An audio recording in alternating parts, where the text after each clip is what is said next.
Hello, this video will be how you guys can add someone to the full Facebook Business Manager settings.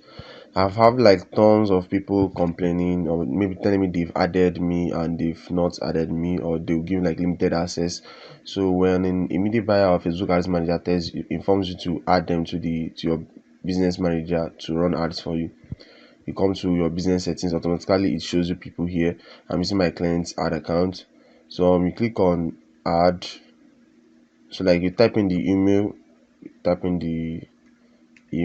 right here, the email of the business, the advertiser will inform you, will give you the email to type in. So you when you come here, turn off employee access and you turn on admin access, because admin access gives the employee access to do more things like setting up the pixel tracking and doing more things. But if you give him the advertiser only employee access, they are limited, and you wouldn't want them to call you again, to text you again that, hey, I'm you not give me access to everything. So you click on, make sure it's on new page experience, you click on the page, you scroll down, you click on Facebook access. Like, you need to give them full access so that they can be able to run everything well without contacting you again. You come on add account, you click on add account, give them full control right here. You come on catalog, if there's any catalog, you come here, give them full control.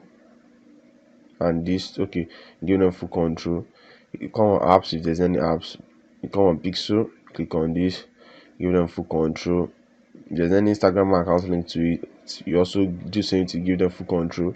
If there's any event and data sets, you come down here to and give them full control. But as you can see, there's no event, data sets, Instagram account, and apps. So once you are done, you click invite. The person will get the invite. You have given them access to 5 accounts or two. So when they accept the invite, they will have access to the other account and everything. Also note that they have limited access because you are the main admin, you are the owner. So that doesn't mean they can remove you as the admin. Facebook doesn't allow that, so don't be afraid of them removing you as the admin. When you give them admin access, they are the owner of the business manager and they can't be removed. So this is how to add someone to your Facebook business manager, or like invite someone to your Facebook business manager and give access to your ad account, Facebook page, and pixel. This is like the best way. I hope this video helps a lot of people. Have a nice day.